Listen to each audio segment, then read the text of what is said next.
Quand vous supprimez un souvenir, il est juste plus difficilement accessible. Le contenu même de la mémoire est dégradé.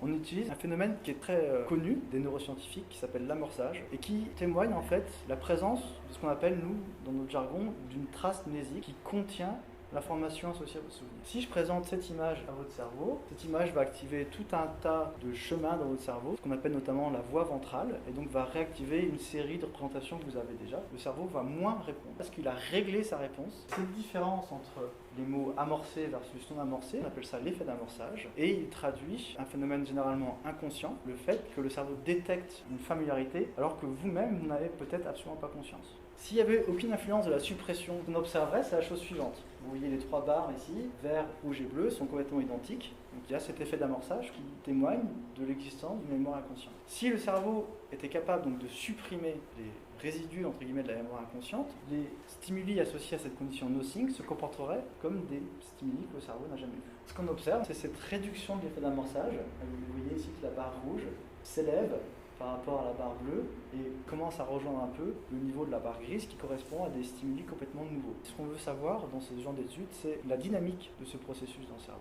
Certaines régions vont influencer l'activité d'autres régions, ces régions-là vont se synchroniser, ce qui est probablement à l'origine des différences entre les individus, c'est cette capacité à synchroniser différentes régions du cerveau. Et ici, c'est exactement ce qu'on montre. On étudie la connectivité entre une partie du cerveau qui s'appelle le cortex préfrontal dorsolatéral à droite. Quand il y a une image qui se réactive, ce que va faire le cerveau, c'est qu'il va immédiatement empêcher la réactivation de cette image en supprimant son activité, en envoyant ce qu'on appelle un signal inhibiteur, soit en ciblant directement les régions perceptives qui encodent les différentes informations sur la forme des éléments qui sont contenus dans votre souvenir. Et il va aussi faire ça en supprimant des régions plus centrales dans la mémoire, telles que l'hippocampe, qui sont des régions un petit peu orchestres, qui permettent de réactiver tout un ensemble d'éléments dans votre souvenir. Pour étudier ce phénomène, on va se focaliser sur différents marqueurs. Un premier marqueur, c'est ici ce que j'ai appelé l'upregulation. C'est la capacité à augmenter son activité lorsqu'il y a une intrusion. Si je vous présente un stimuli et que rien ne se passe, vous n'avez pas besoin d'utiliser votre système de contrôle. Il n'y a pas d'interférence. Si je vous présente un indice et que cet indice déclenche un souvenir que vous souhaitez contrôler, ce qu'on observe, c'est une augmentation d'activité, une upregulation, qui est spécifique à cette condition intrusive. Le pendant, en fait, de cette augmentation, c'est aussi une diminution d'activité dans les régions de la mémoire pendant qu'on essaie de contrôler l'intrusion. Ici, la condition qui est rose pâle, c'est la condition lorsqu'il y a une intrusion, dans l'hippocampe ou dans les régions de la mémoire. Et ce qui est assez paradoxal, c'est que il y a moins d'activité, il y a plus de suppression quand on a une intrusion.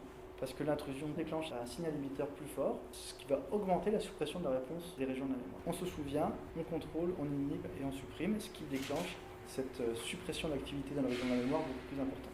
Et l'autre marqueur auquel on s'intéresse, et le marqueur qui est le plus à droite, c'est la connectivité cérébrale, c'est-à-dire la capacité du cerveau à inhiber l'activité des régions de la mémoire par le biais de ce couplage entre les régions du système de contrôle et les régions du système de la mémoire. Donc on veut savoir si ces différents marqueurs également s'appliquent à la réponse émotionnelle qui est associée au souvenir. Et cette fois-ci, en fait, on a utilisé des images qui sont négatives. On a également utilisé ce qu'on appelle des images neutres. Et ce qu'on demandait à la personne après cette phase-là, c'est de nous dire si elle trouvait que l'image était plus ou moins déplaisante. Donc ce qu'on veut mesurer, entre guillemets, c'est comment est-ce que ce contrôle de la mémoire va influencer la réponse émotionnelle et les jugements émotionnels qu'on va émettre sur cette image.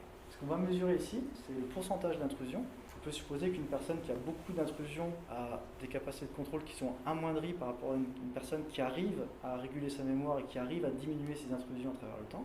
Et puis on va s'intéresser à la capacité des individus à trouver que les images supprimées deviennent un peu moins déplaisantes. Donc ce qu'on veut savoir, c'est que lorsqu'on supprime un souvenir, est-ce que cette réponse émotionnelle-là va légèrement diminuer pour la personne. Et ce que ces données montrent en fait, c'est que plus les personnes sont capables de contrôler leurs intrusions, et plus elles vont trouver que les images qu'elles ont réussi à supprimer sont moins négativement chargées. Ce qui est un premier élément pour penser qu'effectivement, contrôler ses souvenirs, c'est aussi contrôler ses émotions.